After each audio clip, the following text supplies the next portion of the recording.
আমার প্রিয় কান্দাপাড়া কান্দাপাড়া কান্দাপাড়া এলাকাবাসী ভাই ও বোনেরা, কেউ আমার চাচার মতো হবে, হয়তো কেউ আমার নাতির মতো আছে।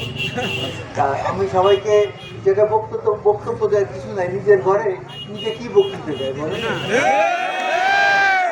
আমার ঘর এই কান্দাপাড়া স্কুলে আমি পড়তাম, এখানে আমি ম্যাট্রিক পাস করছি কান্দাপাড়া স্কুল থেকে।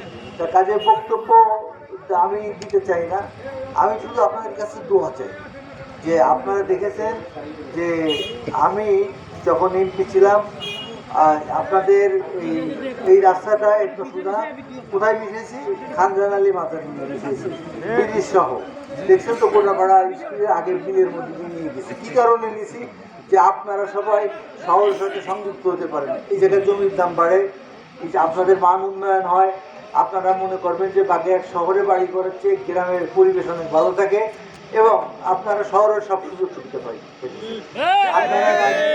12টা 1টা যদি বাগেরহাটে আসতে চান 10-15 মিনিটের মধ্যে আপনারা কান্দাপাড়া চলে আসতে পারেন। আর আমি আপনাদের আমার জীবনের একটা ঘটনা শোনাই। পাকিস্তান আমলে যে আমি তখন ক্লাস 4 না 5 পড়ি, তো ওই যে বড় কয় ভাইতে মানে আমাদের যে পাশের ভাইরা থাকে না, যে বড় ভাইরা যারা চাচাতো ভাই খালাতো ভাই দূর সম্পর্কে হয়, তারা আমাদের পরামর্শ দিয়ে আমাকে নাইট শো সিনেমা দেখতে নিয়ে গেছে বাগেরহাটে। ওই লাইট হল তখন কোনো নাম করা ছিল, সেই লাইট হলে আমি সিনেমা দেখতে গেছি। সিনেমা দেখে আমরা মণিগঞ্জ খেয়াঘাটে আসছি। তার মণিগঞ্জ খেয়াঘাটে আসলে তখন ওই জায়গাটা খেয়া নেই, কোনো খেয়া নেই, সারা রাত ঘাটে বসে গেছি। ভোরে যখন খেয়া ইয়ে আসছে তখন আমি খেয়া পার হয়ে আসছি। বাসায় আসলে তো বুঝলেন তখন আমার ফাদার ছিল অনেক পড়া মানুষ, আমার আব্বা ঘুমা পিতা, হ্যাঁ যে কোথায় ছিল, হ্যাঁ তা এরকম পিটানো খাইছি।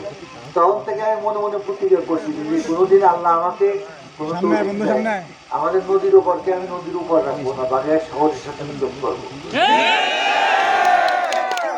আপনারা দেখেছেন যে পাড়ায় আমি একটা কলেজ করে দিয়েছি। কি কারণে? যে আমার কোনো ভাই বোনের ছেলেরাও পড়ে না, আমার কোনো বাচ্চারাও কোনো পড়েনি, তাই না?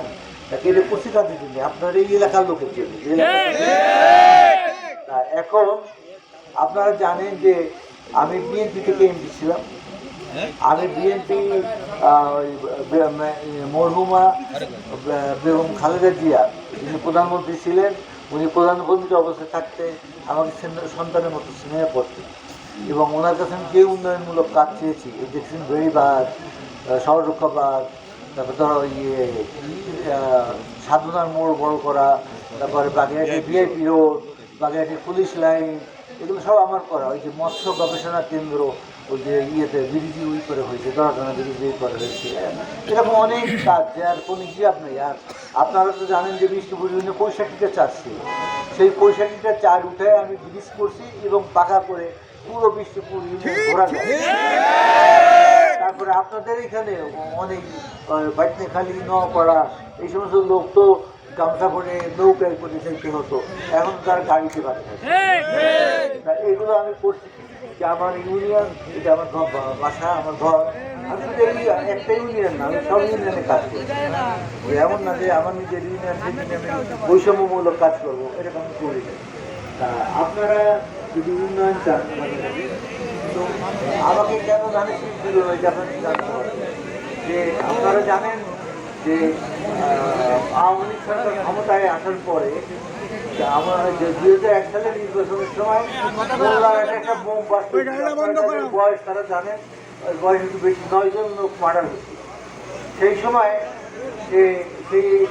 সেইখানে আমাকে 1 নম্বর আসামি করা হয়। এটা রাজনৈতিক প্রতিহিংসা যে আমি বাগেরহাটে পাস না করতে পারি, নির্বাচন না করতে পারি, এই কারণে প্রতিহিংসার জন্য আমাকে 1 নম্বর আসামি করা হয়। বিএনপির আমাদের কেস কিন্তু শেষ হয়ে গেছিল, আওয়ামী লীগ ক্ষমতা এসে আবার এই কেস ওপেন করলো যে আমাকে ফাঁসি দিবে, না হয় আমাকে মেরে ফেলবে। কারণ আপনারা দেখছেন 16 বছরের আয়না ঘর কি অত্যাচার আওয়ামী লীগের। তা আমি তো অনেক বড় ব্যবসা করি, আপনারা জানেন ব্যবসা। আমি কিন্তু সাধারণ ঘরের সন্তান। আপনারা আমার বাপকে না চেনা অনেকে আছেন, আমার আব্বাকে চেনেন, আমাদের বাড়ি ঘরও চেনেন। তার আমি সেই সাধারণ ঘর থেকে আমার সাথে যেমন জালাল আছে, এই আমাদের বহরে আছে, এক ক্লাসে বর্তমানে ফার্স্ট বয়।